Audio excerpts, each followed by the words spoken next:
নমস্কাৰ, Deepika kitchen and ব্লগছৰ অন্য এটি ভিডিঅ'লৈকে আপোনালোক সকলোকে পুনৰবাৰ আদৰণি জনালোঁ। আজি আপোনালোকৰ বাবে দুটা সুন্দৰ ৰেচিপি লৈ আহিলোঁ। এটা হৈছে ভোলেৰে মাছৰ কণী আৰু আনটো ৰেচিপি হৈছে আলু, বিলাহী, পটল দি ৰন্ধা কণীৰ ৰেচিপি।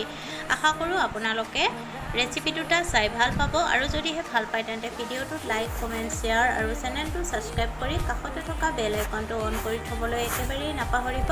তেন্তে আহকচোন ৰেচিপি দুটাৰ মাজলৈ যাওঁ।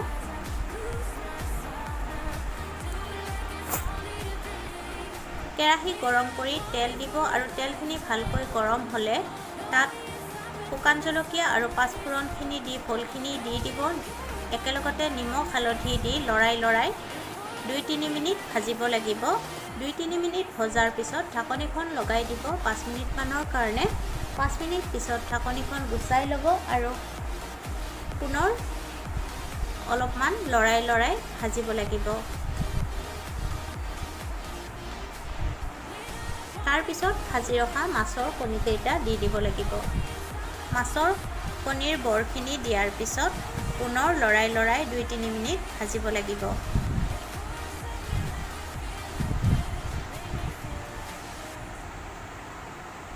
এতিয়া তাত ধনিয়া গুড়ি, জিৰা গুড়ি, কাশ্মীৰী ৰেড চিলি পাউডাৰ, গৰম মছলা আৰু মিট মছলা আধা চামুচকৈ দি দিব আৰু মছলাখিনি দিয়াৰ পিছতো লৰাই 2-3 মিনিট ভাজি ল'ব।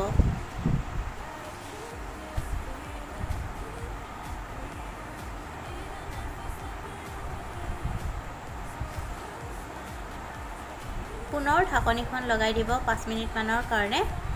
5 মিনিট পিছত ঢাকনিখন গুচাই ল'ব। এয়া কণীৰ সৈতে ৰন্ধা ভোলৰ ৰেচিপি ৰেডি হৈ গ'ল।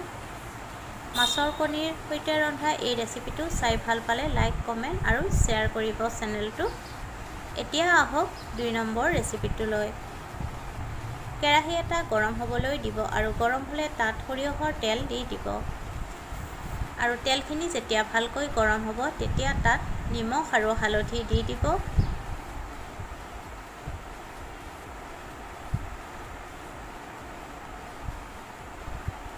এতিয়া সিজাই লোৱা কণীকেইটা দি দিব লাগিব।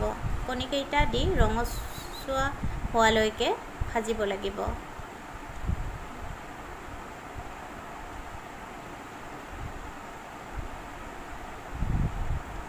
কণীকেইটা ৰঙচুৱা হ'লে এখন থালত উলিয়াই ৰাখিব।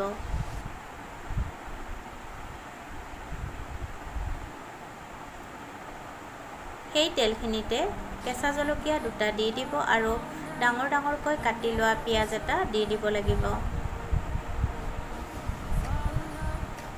তাৰপিছত 1 মিনিটমান সময় লৰাই ভাজিব লাগিব।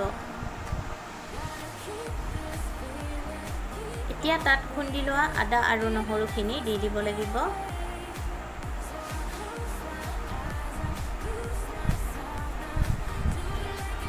তাৰপিছতো 1 মিনিটমান সময় ভাজিব লাগিব যেতিয়ালৈকে নহৰু, আদা আৰু পিঁয়াজৰ কেঁচা গন্ধটো গুচি নাযায়। এতিয়া তাত কাটি লোৱা পটল, বিলাহী আৰু আলুখিনি দি দিব লাগিব।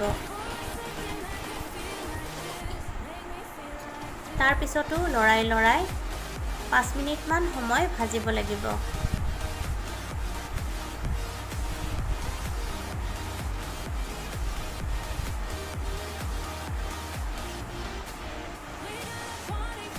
এতিয়া জোখমতে নিমখ আৰু হালধি গুড়ি দি দিব আৰু নিমখ হালধি দিয়াৰ পিছতো লৰাই অলপমান ভাজি ল'ব আৰু তাৰপিছত ঢাকনিখন লগাই দিব 5 মিনিটমানৰ কাৰণে।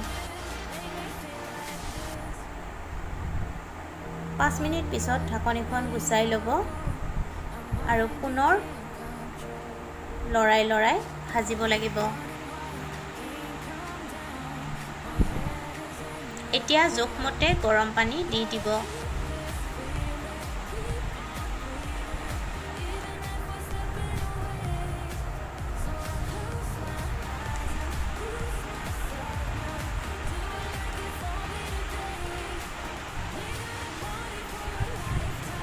গৰম পানী দিয়াৰ পিছত ভালকৈ উতল আহিবলৈ দিব। ভালকৈ উতল আহিলে ভাজি ৰখা কণীকেইটা দি দিব লাগিব। কণীকেইটা দিয়াৰ পিছত ভালকৈ মিহলাই ল'ব।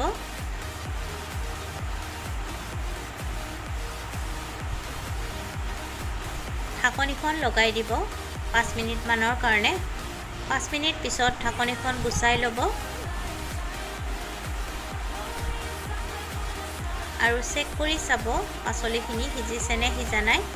ভালকৈ পাচলিখিনি সিজি গ'লে তাত জিৰা গুড়ি আধা চামুচ, ধনিয়া গুড়ি আধা চামুচ, কাশ্মীৰী ৰেড চিলি পাউডাৰ আধা চামুচ, গৰম মছলা গুড়ি আধা চামুচ দি দিব আৰু মছলাখিনি দিয়াৰ পিছত ভালকৈ মিহলাই ল'ব। ভালকৈ মিহলাই 2 মিনিটমান উতলাৰ পিছত গেছৰ জুই নুমুৱাই দিব। এয়া আলু, পটল, বিলাহীৰে কণীৰ ৰেচিপি ৰেডি হৈ গ'ল। মোৰ এই ৰেচিপিকেইটা চাই যদি আপোনালোকৰ ভাল লাগিছে তেন্তে ভিডিঅ'টোত লাইক, কমেণ্ট, শ্বেয়াৰ আৰু চেনেলটো ছাবস্ক্ৰাইব কৰি কাষতে থকা বেল আইকনটো অন কৰি ৰাখিব। পুনৰ উপস্থিত হ'ম। আজিলৈ আহিলোঁ। ধন্যবাদ।